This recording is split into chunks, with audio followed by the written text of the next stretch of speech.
What's good, folks? Hope you're having a great preseason wherever you may be. Welcome back for another season of the Midstate 48, powered by a new sponsor this year, which we will get to in just a bit. But first, I'm going to bring on the guys who are going to be working through these previews with me, starting with Scott Burton. Scott? Four. This is season 4. They've let us stick around for 4 seasons, Chris. I don't know how they haven't kicked us off yet. I don't know. I'm still waiting on it. Yeah, I'm still waiting for it. Yep. Back for another year with us, Tom Duggan. How are you, sir? I'm great, guys. I'm great. You know, Scott, they always say good shows peak in season 4, so maybe that's a good sign that things are going to be bigger, better than ever this year. I expect that. High school football, guys, where's summer going? I mean, summer itself is, hanging around and will be forever. But here we are, ready for another football season, and I'm fired up. I know you guys are as well. I know June and July went very, very quickly, but then when the calendar hit August, it's just like everything has started to slow down. Yeah, guys, we were out covering Innsworth the other night, and I swear the humidity was so bad I felt like Frosty after he lost his hat. And just laying there in a big puddle of my own tears, And if you haven't noticed, we are a 4-man crew this year, the 4th and our newest member, Cameron Reed. Good evening, sir. How you guys doing? Super excited to join 615 Preps this season. Of course, having run-ins with Chris with you last year a couple times, and the year before that. And then Scott actually met me for the first time at my workplace, which we'll get into that in a little bit later. But when the opportunity presented itself, I jumped at it because it's a great chance for me to broaden my horizons. Cam, if you would, tell us a little bit more about your background and how you came about hopping on with us. I mean, you mentioned how we met, but I mean, hopping on with us and your experience first, if you would. Yeah, so 2013, graduated from Charles County High School. 8 years color and stat guy for Charles County High School. I know football. Love football junkie. My wife hates that, but I mean, it is what it is in our household. And when the opportunity presented itself, I want to coach one day, and I'm a sophomore at Ball State Community College right now. So this helps me open doors to the future, and so I jumped at the opportunity. Guys, he has an air of legitimacy. Is that allowed? I don't know. That's a perfectly good question, Scott. I don't know. I mean, I don't think we didn't have any rules on that last year. I mean, that's true. We haven't had rules. Rules? What are those? What rules? We play by our own rules here. But no, seriously, Cam, it's good to have you on, and hoping to have a great season with you on board. And I know you'll be out at plenty of games this season, and able to lend your expertise to the show as well. Yeah, super excited. Real familiar with my area, but like I said, I'm super excited to get to know the areas that I've not had a chance to go see. Yep, there's plenty of those, and we're going to start with this episode with Class 1A, 2A, and 3A. So really, it's kind of in your wheelhouse for a bit, in 2A especially. But also wanted to talk about some of the rule changes that are coming up for the 2022 season. There are several of those, including, first and foremost, the mercy rule is changing in Tennessee. And biggest thing here is it was 35 points in the second half at any point would trigger a running clock. This year, it goes down to 30. Guys, first thoughts on that change, and how much do you think it'll affect some games that get to that point? I'll start. I don't think it's going to make that big of a difference because the difference between 35 and 30 is only 5 points and not even a touchdown.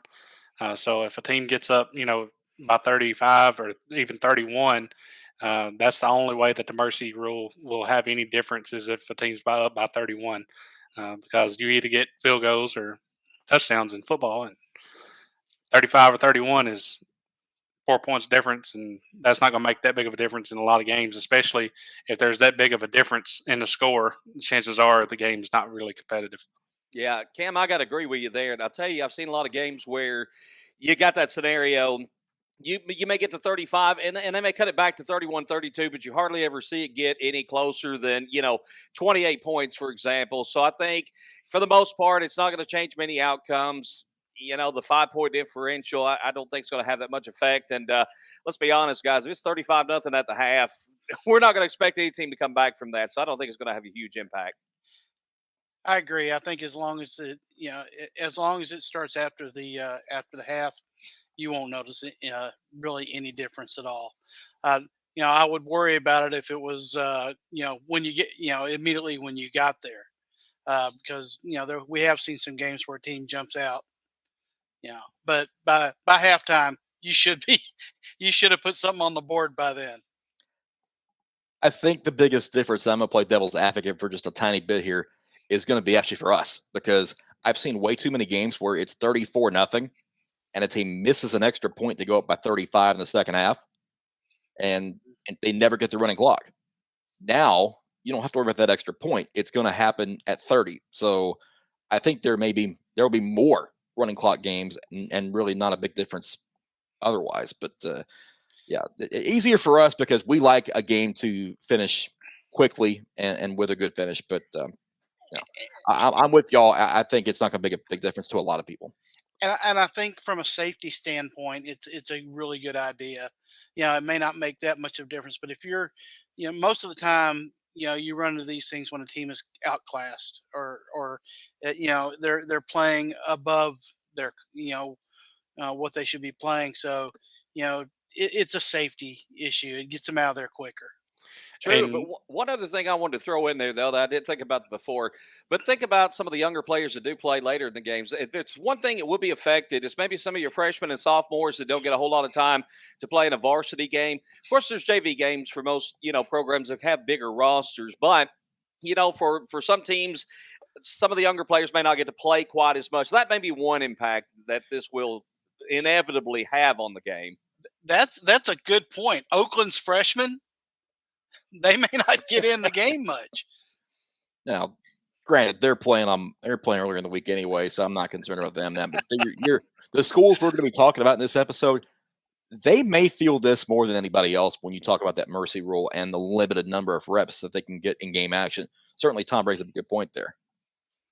Yes, and mentioning safety, I think that possibly TSSAA could go further down the line in the next couple of years.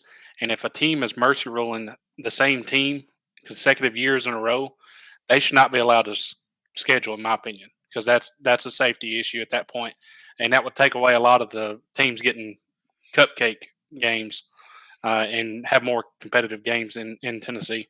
Yeah. I do kind of think, though, that the scheduling is hard enough as it is a lot for some of the bigger teams, and that just may make it worse because now you have teams like Oakland, Lipscomb Academy, who have had trouble getting a full schedule in the last 2 to 3 years. They've got a full schedule, but it took them to the wire to get it done this year. Something like that. While, yeah, I think I agree with you, it should happen, but there will be a negative effect in scheduling when we start talking about getting some of these teams off the schedule. I mean, the problem also too is some of these games are region games and they can't come off the schedule. Right.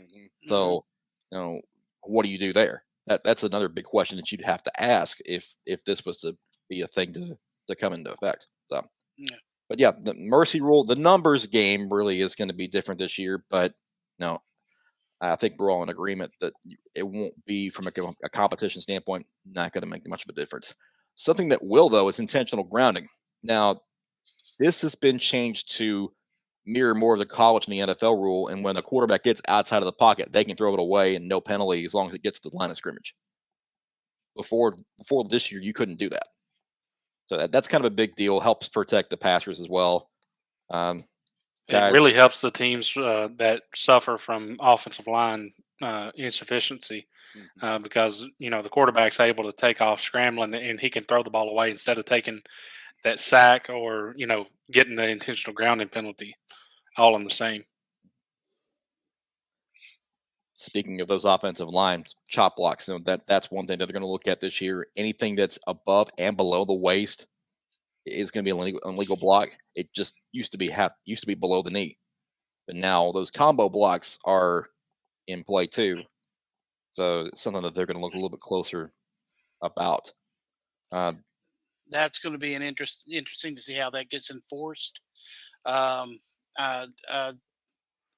a former offensive lineman, it's difficult to sometimes manage or maintain your block if you in the trenches. So taking it to below the waist appears to me to be difficult, making life a little bit more difficult on offensive linemen. Also, running backs coming out of the backfield. It's going to be interesting. I think we'll see a lot more penalties thrown on that. Yeah. Scott, you mentioned you bring up a really good point.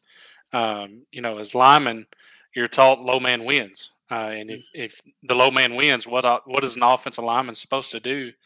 Especially if they're in a combo block and they're going up against a 350-pound nose guard that they have to move out of the A gap, and it takes two of them to move him, and you've got to hit him at the hip. Is that going to be a flag this year? That's a huge game changer if they actually call it the way that it's supposed to be. Yep. Especially if you're a smaller offensive lineman going up against, one of these, smaller school offensive linemen going up against, a John Henderson type defensive tackle. Yeah, and I would expect there to be an adjustment period, at least this first month of the season, where coaches are going to have to coach that out of some players if they haven't already done it, because you could expect more flags early on if they have not adjusted to this rule. So that's something to look out for in the first 2 to 3 weeks of the year. Another new change this year, more of a aesthetical change, I guess. New numbers. Players can wear number 0 on their jerseys this year. They can't wear 00. They can't wear 01 or whatever. But number 0 is allowed this year, and this goes along with the college rule that was in place a couple of years ago as well. So just something to look at when you see a roster and a player wearing number 0. No, it's not a typo. They can do it now. No decimals or fractions yet, though, guys. We'll have to see if it has to get to that point, but at least we got number 0 now, and we saw that. Really been seeing that more and more in college football. I say we'll probably see that pop up, especially some of your bigger high school programs, pretty quick. Yeah. It kind of reminds me, though. This isn't football related. Remember Eddie Gaedel, the old Cleveland Indians ball player? Bill Veck, I think, had him out there. He was maybe 4'5" or something like that, maybe shorter than that. Yeah, wearing number 3/8, wearing a fraction in the back. I wonder if we're able to see that. Go look him up if you haven't. But I mean, he drew a walk on 4 straight pitches. Bill Veck got the fine crapped out of him on the fine and everything. So he didn't do that again. But it was a stunt for a couple of seasons, and it worked. But don't know if we'll see that in football anytime soon. But number 0 is allowed this year, and those are really the changes of rules that we're going to see in 2022, guys. Why don't we go ahead and introduce ourselves a sponsor? And we're happy to have some great folks on board from Miracle Auto Group. If you haven't been up to Gallatin, Tennessee, go see the Galvins at Miracle Ford, Miracle Chrysler, Dodge, Jeep, and Ram. Can't forget Ram. Yeah, the pickup truck's got its own name now. It's a Ram. It's not a Dodge anymore. Yeah. I can't remember when they split. It's been a while. But you know what? Let's hear from the Galvins. Hi, everyone. It's Jim Galvin, Miracle Ford, your Ford dealer in Gallatin, Tennessee since 1980. Great news. Beginning now. When you need service, we can come to you. Our mobile service van comes to you wherever you are, whether you need oil changes, lube, routine maintenance, warranty, filters, wiper blades, batteries, bulbs, recalls, and more. Visit our website or call us now. Are you ready for the miracle? I did not know that. Scott, you need that. Service. I need that. I need that now. I need like that. mobile service. That is so great. Just released this week. We will start taking appointments. I believe next week. The direct line number is actually going to be 615-675-5092 to call in and get your appointment to have our guys Adam and Colin come out and service you with an oil change or tire rotation or whatever you need. Fantastic. Doesn't hurt that you have somebody from Miracle Auto Group on the show. It does not hurt. And it doesn't hurt that you have half the team here both buys and services their vehicles from Miracle Ford. So full disclosure, there is some connection to Miracle Ford and Miracle Auto Group, but want to throw that out there just to be fair. Be fair. I bought my car first before I got to meet the Galvins. That is fair. It is fair. Well, guys, let's dive into Class 1A and start talking about some of these teams. Now, looking at region 4A to start with from last season, Gordonsville won that region with an 11-2 mark. As I'm getting ready to share my screen with you guys, that's still a 14 region for this year. All 4 will make the playoffs. However, Gordonsville was a class of that region, 11-2 mark, won all 3 region games, reached the 1A quarterfinals before losing to South Pittsburgh. Now, they did make a change at head coach this year. Steven Jackson comes over from Oakland to head the Tiger program. He is not going to be the defensive coordinator, however. He's going to have the offensive coordinator duties with the Tigers. Mac Petty's going to have the defensive calls for Gordonsville this year. So a little bit interesting when you start looking at how they've gotten that lined up. But Gordonsville's bringing back quite a bit and looks to be in a good position to have a pretty solid year in 2022 as well. Guys, Gordonsville's a 1A school, and you don't see many 1A schools with 2 defensive ends that are 6'3", 230, and both of them can run. I don't believe Coach Jackson taking over the offensive duties is going to have that big of an effect on Gordonsville.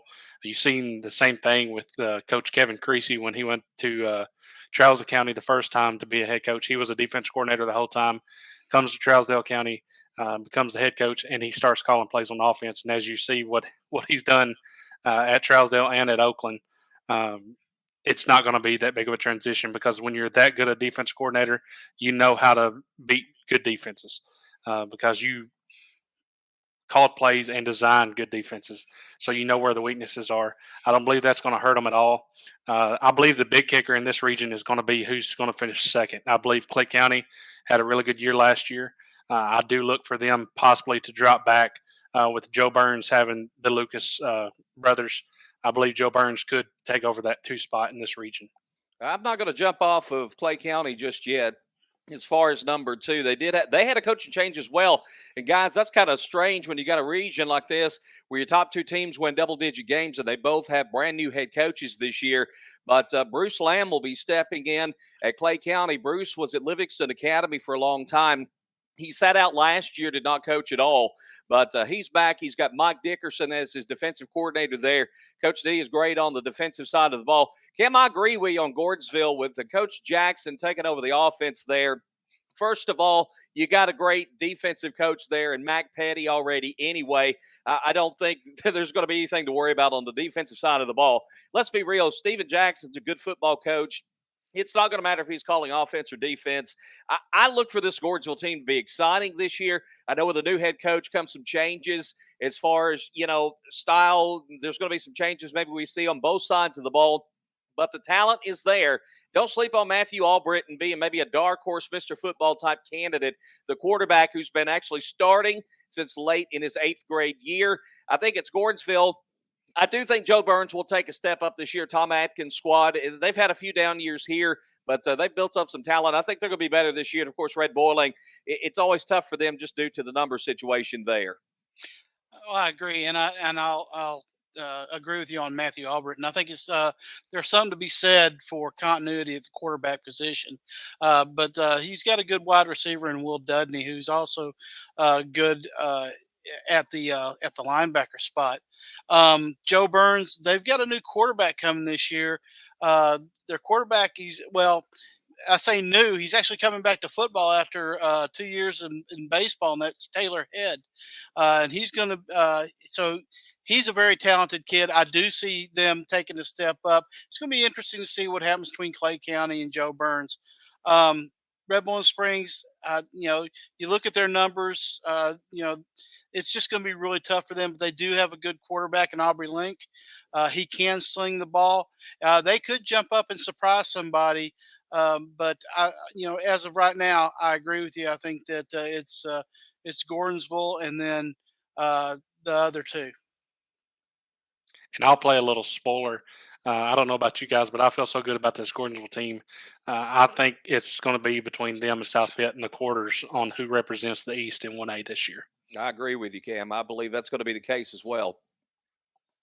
Yeah, that's. I'm going to second that motion as well. I'm really excited about this Gordonsville team just because of what they've got coming back. Now they do have to replace a couple of wide receivers, but they haven't really had a problem doing that the last couple of years. And Albritton will have a pretty good year throwing the ball just as long as he stays upright, and they should be able to do that. Their schedule is good enough for them to not take a ton of blows. But if they do get another shot at South Pitt, we'll see what happens. I am looking to see what Joe Burns can kind of do in this region. If they can get a little bit closer to Clay County and maybe challenge that number 2 spot, that's going to be an interesting game when those two teams play a little bit later in the season. Some of these games in Region 4A. You look at Red Bull and Springs and Joe Burns. Can Red Bull get some sort of competitiveness in this region? And they'll find out on September 2nd when they go to Joe Burns. Joe Burns at Clay County, September 15th. That kind of solidifying the number 2 seed. Then Clay County and Gordonsville close the year on October 28th in Week 11, and that could very well be for the region championship in Region 4 of Class 1A. It has been the region championship game the last 2 years. And, that middle game there, Joe Burns and Clay County, that's the game that's going to really determine this region's standings and who plays who hosts a playoff game, who has to go on the road in the playoffs. I do look for this region possibly to get 3 teams into the second round, just because Region 3 is not as strong other than South Pitt, of course. But that middle game, instead of having a 10-2 to 5-6 gap like you had last year with Clay County at 10-2, Joe Burns 5-6, I believe that's a whole lot closer this year with both teams maybe like in the 7-5 range. Something else to note, though, is in Region 4, the way the brackets are drawn up in the playoffs, if you win this region, you have home field advantage through the semifinals in 2022. Even numbered year, even numbered region. Which means South Pitt would come to the jungle. Yes. And they've been to the jungle and they've won there. But I tell you, I think they're closer match this year, guys. And that's why I think it's going to be a big deal that it will be Class or Region 4 that will be hosting this year. I think that home field could be a significant advantage because I think the talent level is more equal this year. I believe the gap in the line between Gordonsville and South Pitt is closed tremendously with South Pitt graduating 2 Division I players off that defensive line last year. Yep. Changing gears, we're going to go into Region 5 1A briefly. We have one local team there as far as Eagleville is concerned. Here's how they shaked out in 2021. Fayetteville won that region 11-2 in perfect region record. Made it to the quarterfinals in 1A. Cornersville was a second-round team in 1A after the 9-3 mark. Eagleville finished 3rd, but got knocked out in the first round, as to did Moore County, who finished 4th. Guys, Eagleville is kind of in that situation where they're not necessarily right there with Cornersville and Fayetteville. They have some work to do to get a little bit closer to them, don't they? They do. Fayetteville 2 years ago, state champs. Last year got put out, I believe, in the semis, I believe, by McKenzie maybe.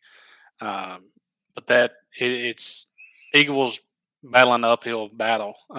Whenever you get put in a region with 2 teams that are as good as Fayetteville and Cornersville, both teams having state championship game appearances in the last 3, 4, 5 years, it's an uphill battle for Eagleville, and they have to try to find a way to close the gap. They do have a good quarterback coming back, Jesse Brown. He took over when Marcus Collins was injured last year. So he at least has some experience back there. Can he fill Marcus Collins' shoes? That's a tall order. Marcus Collins was just so good back there. But they have experience at the skill positions, and Caden Snitzer at wide receiver and Brody McLemore at running back. So, I can see them, kind of following the same pattern as they did last year. Again, behind Cornersville, again, behind Fayetteville. But, maybe improving just a little bit.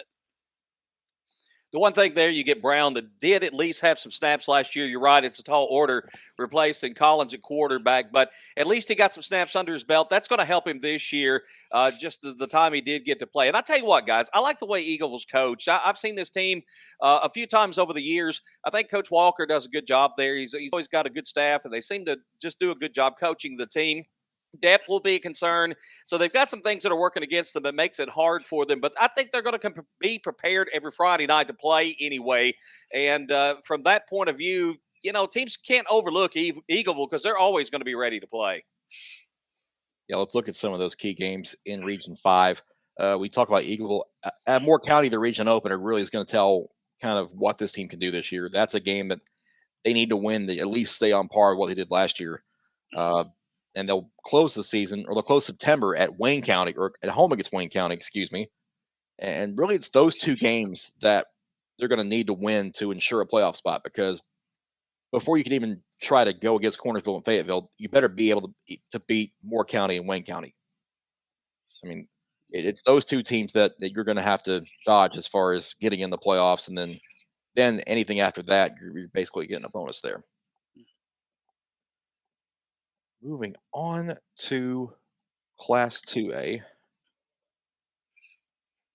And we're going to start in Region 4, Cam, your old stomping grounds, with the Yellow Jackets of Trousdale County, who reached the 2A semifinals again last season.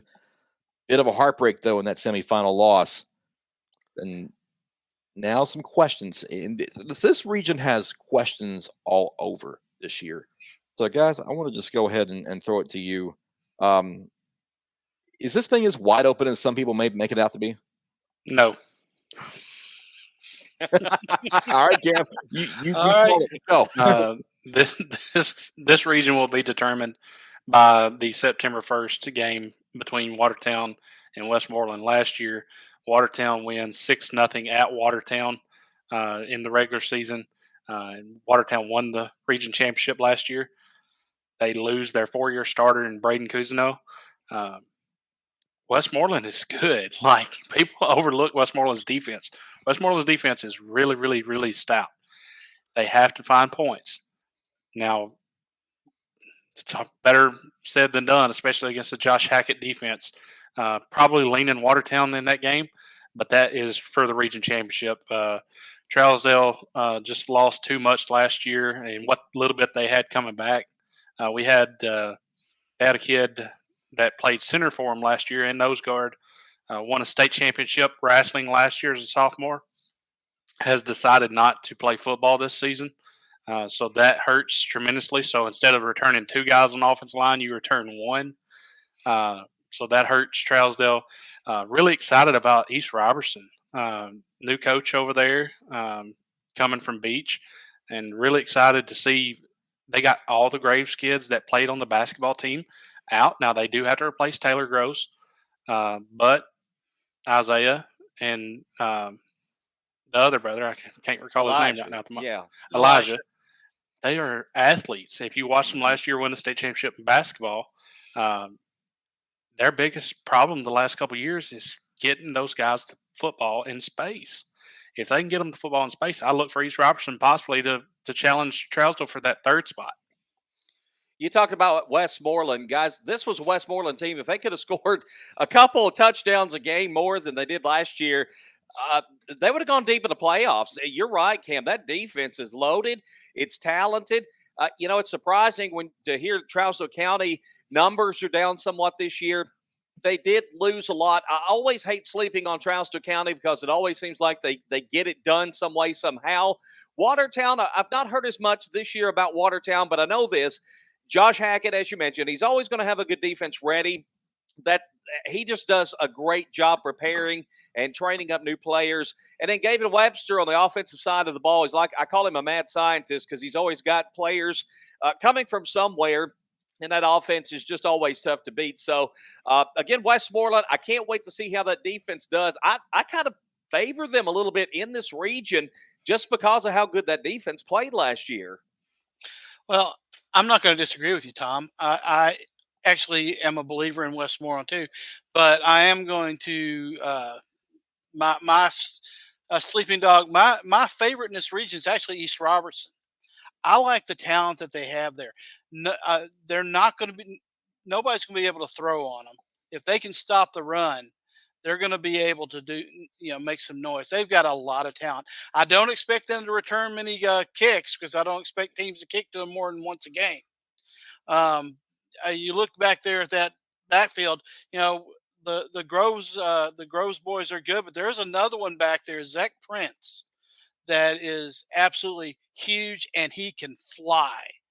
And I think that they're going to do a really, really good job of putting points on board and challenging the Watertown defenses and the Westmoreland defenses out there.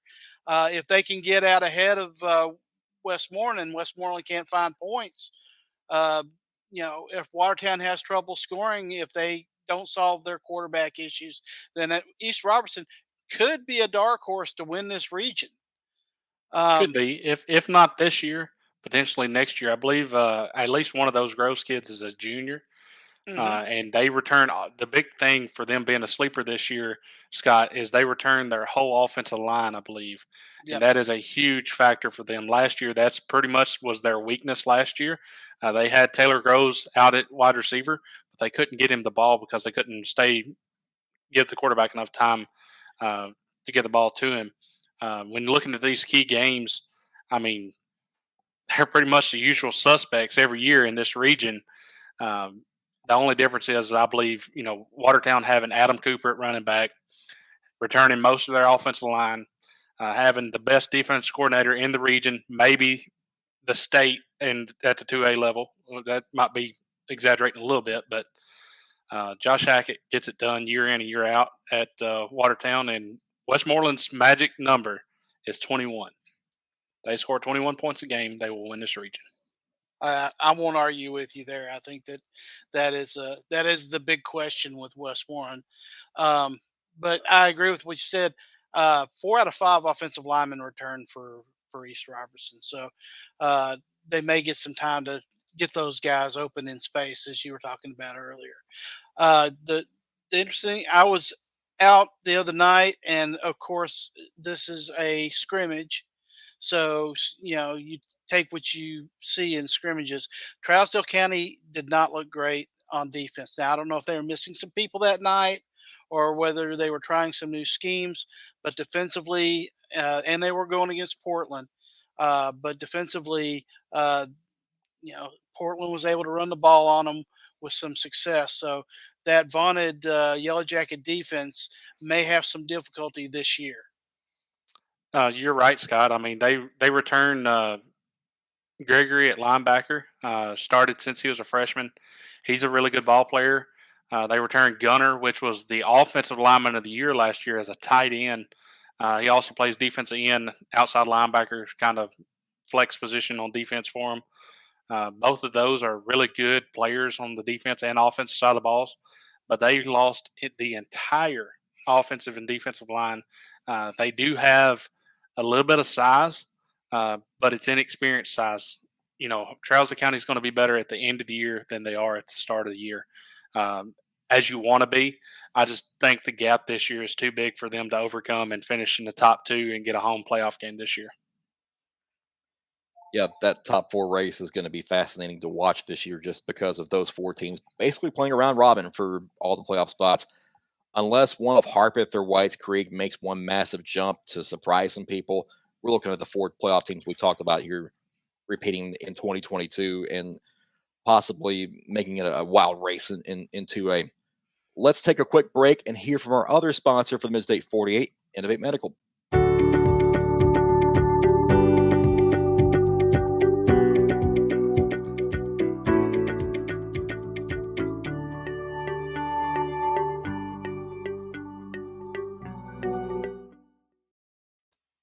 Happy to have Innovate Medical back on the Midstate 48 as a sponsor this year. Got a good group of sponsors this year. It's going to be a fun year for a lot of us. Now we got to get into 3A, and looking at 3A from Region 4 standpoint, Cannon County surprised a lot of people last year, going 7-5 for their first successful season in quite some time, going to the second round of the playoffs. They had a shot at winning that region in Week 11, but Giles County proved to be too strong. And Cannon County looks like they may have another shot to do some more damage this year. Guys, what do you think? Yeah, I'll tell you what, Cannon County's got quite a bit back from last year. And the one thing that Cannon County gained, as much as anything, experience for one. But, guys, this team was confident last year.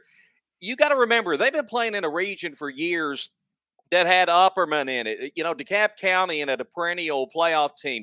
Smith County in it. They got into a region last year that was very competitive for them. And, they really made some noise. They've got some all-region kids coming back.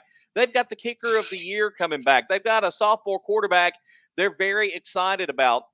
And let me tell you, Matt Daniel and his staff there, they've got these kids to buy in. And I don't know that I've seen a coach at Cannon County get a team to buy in like Coach Daniel has here in recent years.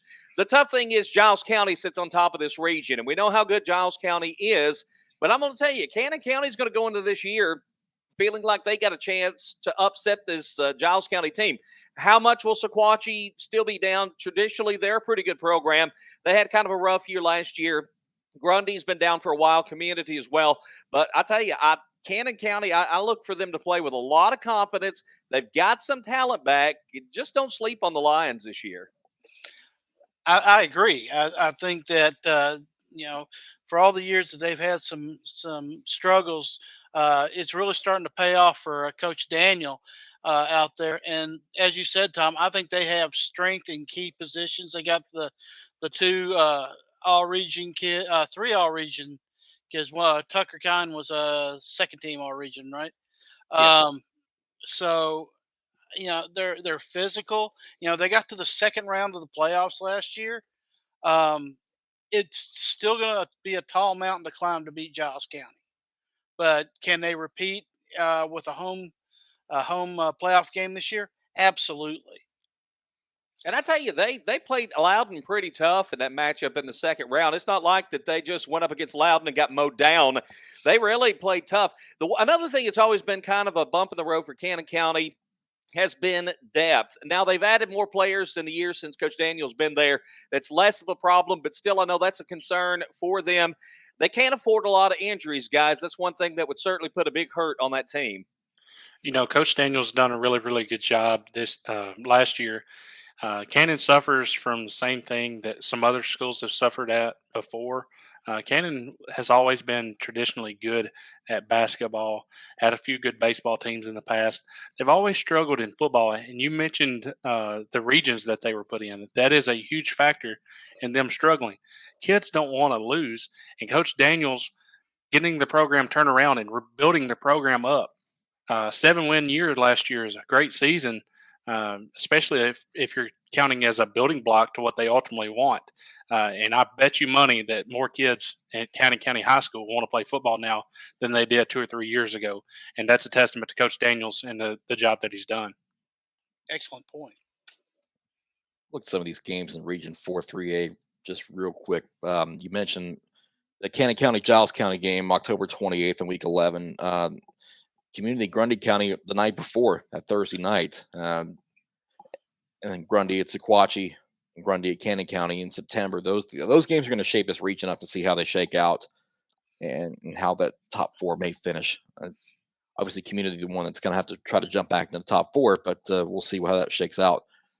Moving on to Region 5 in Class 3A, it presented East Nashville with an opportunity to run to Chattanooga to play in the Blue Cross Bowl. They didn't win that game. Alcoa got a hold of them in the championship game, but East Nashville showed a lot of people something last year, and they have an opportunity to perhaps do it again with a lot of key players coming back. The Eagles and Jamal Stewart, head coach, they ran roughshod through a lot of teams.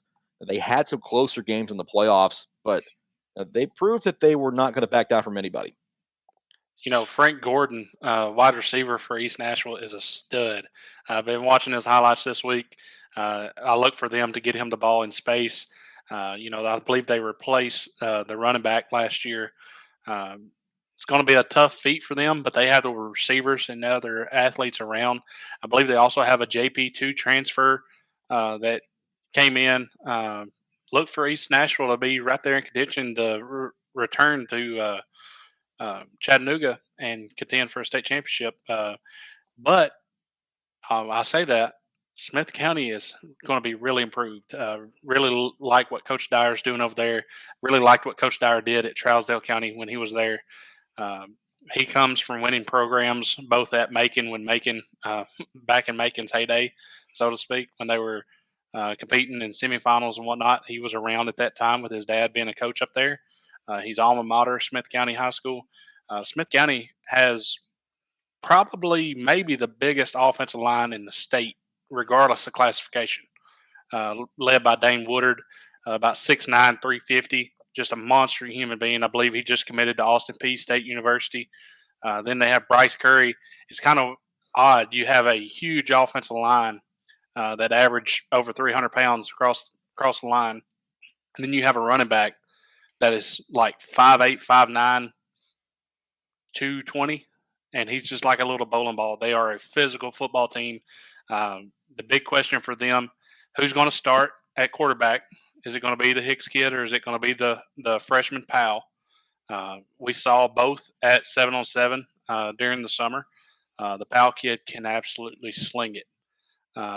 But he's a freshman. He's going to make freshman mistakes. How much can Smith County close that gap? That's what I'm excited about in this region this year. East Nashville is still going to be really good, but is Smith County able to close that gap a little bit? I believe last year they lost, 33-7 or 33-0 in that game at the end of the year. I look for Smith County to keep it closer this year. Yeah, Smith County really turned a corner. It seemed like to me they struggled early in the season, and I think they were getting acclimated to what Coach Dyer wanted to do. We all had a high level of confidence that Coach Dyer was going to do a good job at Smith County. I think it might have started sooner than we thought, guys, just because, they struggled so much right out of the gate. Now, that East Nashville game, certainly at the end of the regular season, that was tough on Smith County. What I like, Cam, I kind of agree with you here. They're big for sure, but they got experience, guys. You got 7 starters on each side of the ball for East Nashville that have to be replaced. They've got great athletes there. They got the kid you mentioned at wide receiver, Zach Beard, their quarterback. They've got talent, don't get me wrong, but Smith County's got an experience edge that I think is going to benefit them. I think it's going to be fun to watch those two teams compete this year. I think that this is Smith County's region right now. Just I think that now East Nashville does have a replacement for Marion Ford and Zion Robinson coming over from JP2. They also have Traquan Waters also at the running back position. So it's not going to be easy. I think that Zach Beard is still one of the best quarterbacks in this region. Frank Gordon is. I'll agree with you. He's an absolute stud. But I really like what Coach Dyer has done over at Smith County. Those kids are big. Yes, they are physical, but they are also experienced. They're also seniors and juniors on that team. And I think that, going into this year, they are going to run the ball.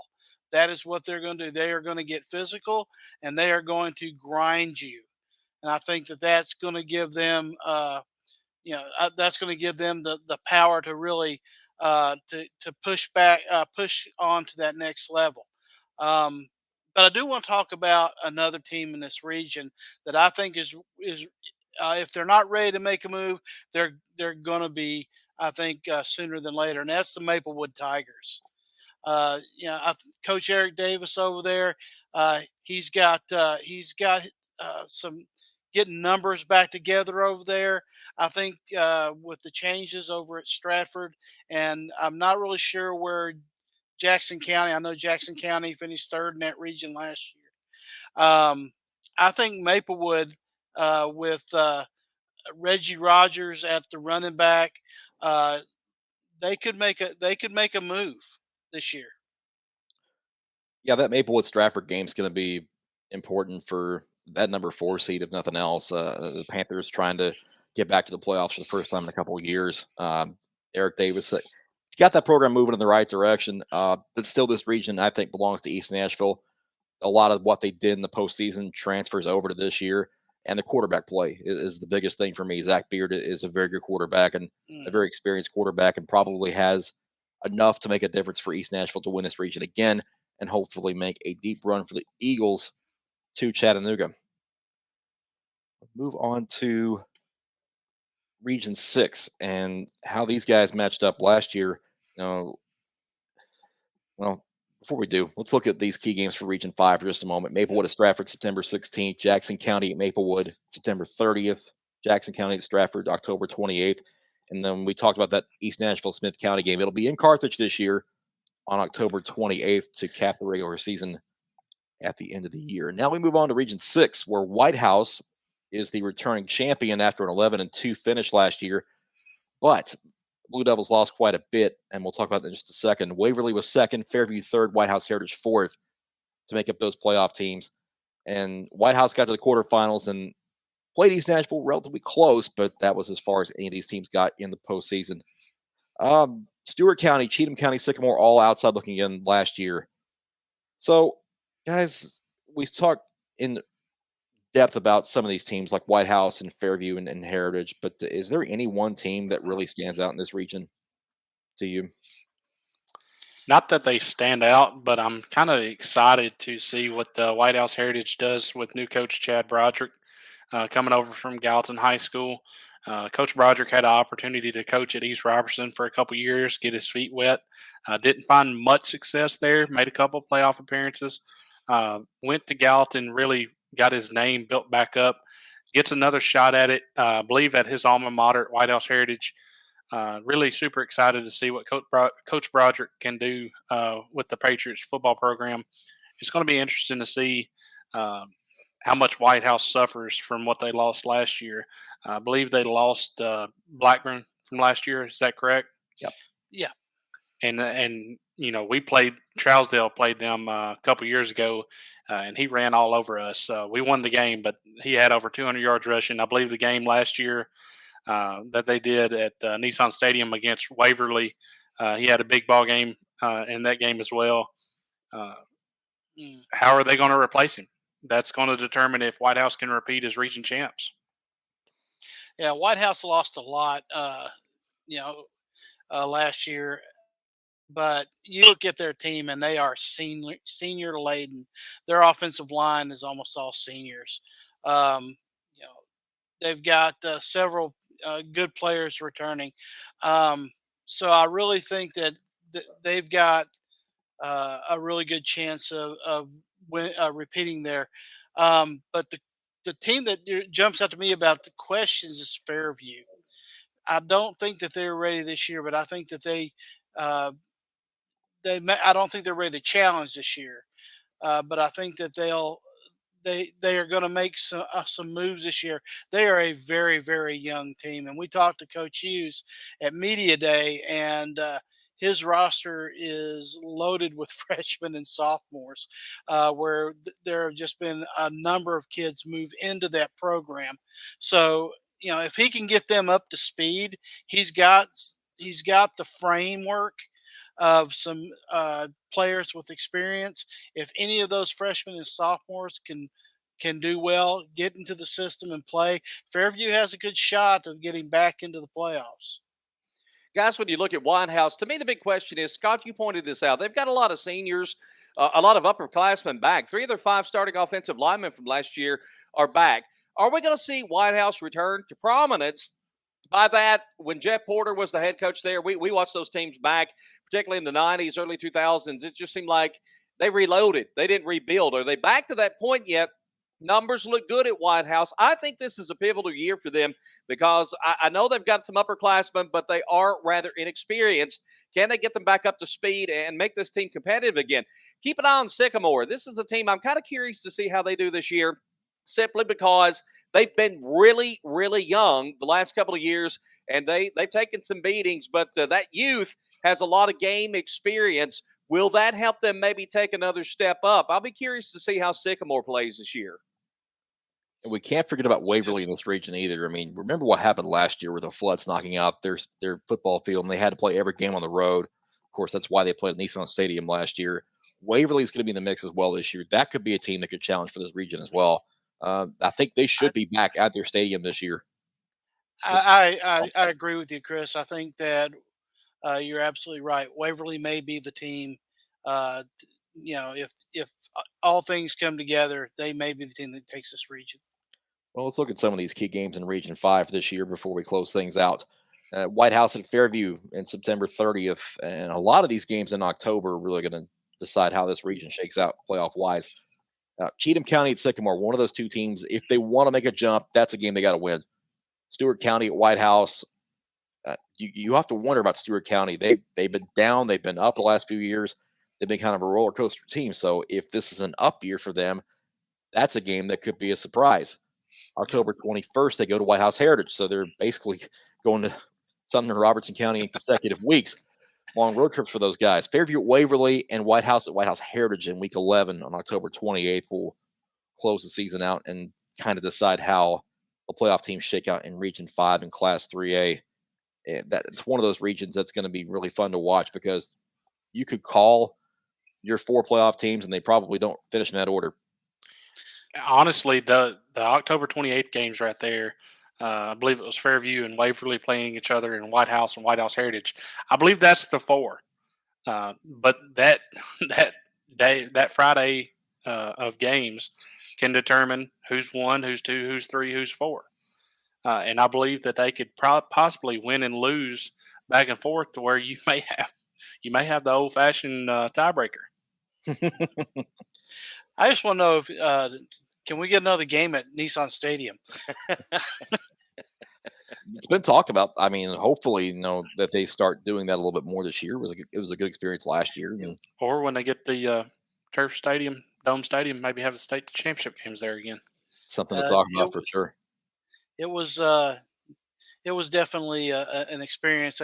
We got to experience twice with the girls too. Yep. All right, this is it for our first preseason preview episode. We are going to go through classes 4 and 5A next up on our schedule. For Tom Duggan, for Cam Reed, for Scott Burton, I'm Chris Brooks. Thank you for watching the Midstate 48 here on our 6.5 Preps YouTube channel. Make sure you like and subscribe. That helps keep this channel growing and keep 6.5 Preps growing as well. So we will see you guys next time. Take care, everybody.